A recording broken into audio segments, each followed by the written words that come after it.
आज जो हम टॉपिक बहुत ही इंपॉर्टेंट डिस्कस करने वाले हैं, जो आपने मेरे थंबनेल के ऊपर देखा वो बिल्कुल 120% राइट देखा, जो कि बहुत इंपॉर्टेंट है और बच्चों को कन्फ्यूजन होती है कि इंक्रीमेंट क्या होता है और डिक्रीमेंट क्या होता है। इस वीडियो के बाद आपकी सारी कन्फ्यूजन इंशाल्लाह दूर हो जाएगी। मैं आपको यकीन दिलाता हूँ इस बात का, क्योंकि मैंने आपको ये डिफरेंस ऐसे करके देना है कि आप यकीन करें आपको 100% समझ आएगी। तो बढ़ते हैं अब अपने बगैर टाइम वेस्ट किए हुए अपने वीडियो के साथ। अगर लास्ट में अगर आपको वीडियो पसंद आए तो यार लाइक और सब्सक्राइब करना मत भूलिएगा। तो हम बढ़ते हैं इसकी तरफ। जी, सबसे पहले हम लोगों को इंक्रीमेंट का पता होना चाहिए और डिक्रीमेंट। ठीक है, सवाल इस तरह से भी पूछा जा सकता है और इसके बाद हम इसकी प्रोग्रामिंग भी करेंगे कि हम इसकी प्रोग्रामिंग कैसे करनी है। तो याद रखो, पहले हम इसके डिफरेंस को चेक करते हैं कि इसका डिफरेंस क्या है। इंक्रीमेंट का मतलब होता है, इंक्रीमेंट का मतलब इंक्रीज द वैल्यू, इंक्रीज, याद रख लो, इंक्रीज करती है इसके अंदर value, increase the value by 1, increase the value by 1, वो क्या होता है हमारे पास इंक्रीमेंट। और डिक्रीमेंट क्या होता है, याद रखें, इसके अंदर वैल्यू क्या हो जाती है, एक वैल्यू बढ़ जाती है। डिक्रीमेंट का क्या मतलब है, decrease the value, decrease the value, जिसके अंदर वैल्यू डिक्रीज हो जाए बाय 1। ये आपको फर्क समझ आ गया। जिसके अंदर वैल्यू इंक्रीज हो, एक नंबर इंक्रीज हो, वो इंक्रीमेंट, जिसके अंदर एक नंबर डिक्रीज हो वो डिक्रीमेंट। तो याद रख लो, यहां पर अब हमारे पास दोनों के अंदर एक टर्म यूज होती है, प्री और पोस्ट वाली, कि प्री इंक्रीमेंट क्या होता है और पोस्ट इंक्रीमेंट क्या होता है। तो हम इसकी टर्म को डिस्कस करेंगे। तो याद रख लो कि ये इसके अंदर एक यूज होती है एक और टर्म, जिसको हम प्री और पोस्ट कहते हैं। एक प्री टर्म है और एक क्या है, पोस्ट। सिमिलरली हम इस डिक्रीमेंट के अंदर आए तो इसके अंदर भी यूज होती है, एक होती है प्री और दूसरी कौन सी होती है, पोस्ट। एक होती है प्री और एक होती है पोस्ट। यहां तक आपको बातें समझ आ गई। याद रख लो कि प्री इंक्रीमेंट को समझना बड़ा इंपॉर्टेंट है।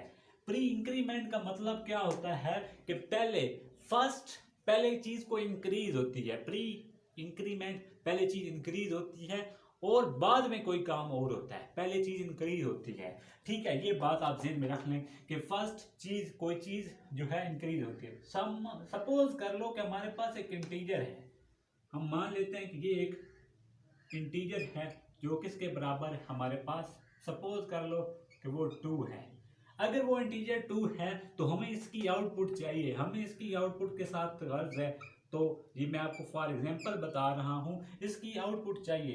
किसकी आउटपुट चाहिए, हमें तो आउटपुट चाहिए प्री की। याद रखो कि प्री को आपको मैंने बताया, ये बात नहीं बताई कि प्री और पोस्ट को रिप्रेजेंट किसके साथ किया जाता है। याद रख ले कि प्री को रिप्रेजेंट किया जाता है ए प्लस प्लस के साथ, ए प्लस प्लस के साथ, और पोस्ट को आप लोग रिप्रेजेंट करते हो ए प्लस प्लस। याद रख लो डिफरेंस बेसिक क्या है कि प्लस प्लस इसका इधर आता है और इसका इधर आता है। और इसकी तरफ अगर आए कि इसका प्री और पोस्ट आप कैसे लिखोगे, इसका प्री, इसका डिक्रीमेंट जो का है तो माइनस माइनस, इसका किधर आता है डिक्रीमेंट, वो माइनस माइनस इधर आता है। तो जी, हम बता रहे थे कि ये माइनस माइनस आता है किसका, डिक्रीमेंट के अंदर। तो अगला इंपॉर्टेंट पॉइंट है कि फॉर एग्जांपल अगर हम बात करें इसके प्री की, तो प्री इसका कैसे लिखोगे कि मान लो कि इसका प्री सी आउटपुट हम क्या करवाने चाहते हैं, हम प्री करवाना चाहता है कि आउटपुट यार इसकी जो हो ये किसके फॉर्म में हो, ये प्री की फॉर्म में हो। तो याद रख लो मैंने क्या कहा, प्री के अंदर फर्स्ट होता है, फर्स्ट क्या होती है, इंक्रीमेंट आती है। मान लो कि यहाँ पर अगर आपने आउटपुट लेनी है तो मैंने क्या कहा, फर्स्ट इसके अंदर कोई चीज इंक्रीज हो जाती है कि 2 की जगह पे जब आप इसको 2 को लिखोगे तो 3 हो जाएगा। तो आपकी इंस्ट्रक्शन यहाँ पर इसकी डिस्प्ले आउटपुट क्या हो जाएगी, 3 हो जाएगी।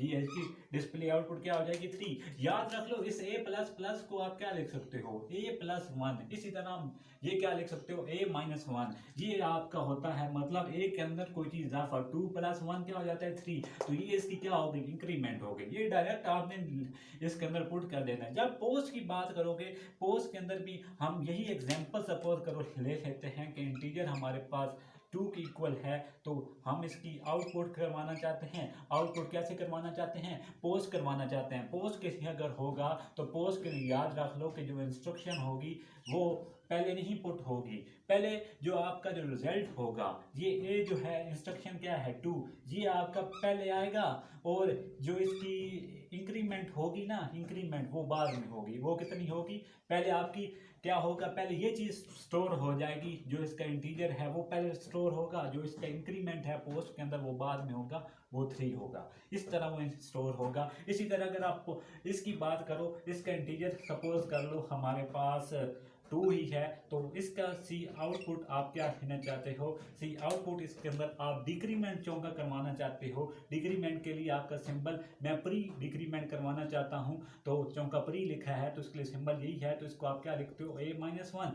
तो इसके अंदर मैं प्री चौका कर रहा हूं, तो प्री डायरेक्ट मैंने क्या कहा था कि पहले कोई काम डिक्रीमेंट होगा तो तब कोई और काम होगा। डिक्रीमेंट से मुराद पहले चीज़ ऑटोमेटिकली ये 2 को इसके अंदर पुट करो, 2 - 1 क्या हो जाएगा 1, तो ये आपके पास इसका रिजल्ट आ गया। लेकिन जब आप पोस्ट की बात करोगे तो पोस्ट का इंटीजर आपके पास सपोज करो 2 है, तो सी आउटपुट, तो सी आउटपुट पोस्ट के लिए ये यूज़ होगा। तो अगर सपोज करो मैंने क्या कहा कि पहले आपका जो पैगाम है वो डायरेक्ट पोस्ट के अंदर स्टोर हो जाएगा, जो आपके पास क्या है 2, उसके बाद आपकी क्या होगी डिक्रीमेंट होगी। ये डिक्रीमेंट क्या है a-1, 2 - 1 करोगे तो आंसर 1 आएगा। तो ये था आपका basic difference between increment and decrement. I think इसके बाद आपको ये फुल क्लियर हो जाएगा होगा कि इंक्रीमेंट किसको कहते हैं और डिक्रीमेंट किसको कहते हैं। ये था बेसिक डिफरेंट। अगर आपको इन एग्जाम्पल के बाद भी समझ ना आए तो इसमें मेरा कोई कसूर नहीं। मैंने आपको वीडियो के स्टार्टिंग में ही बताया था कि आपको 100% क्लियर करके दिखाऊंगा और होपफुली आपने क्लियर किया होगा।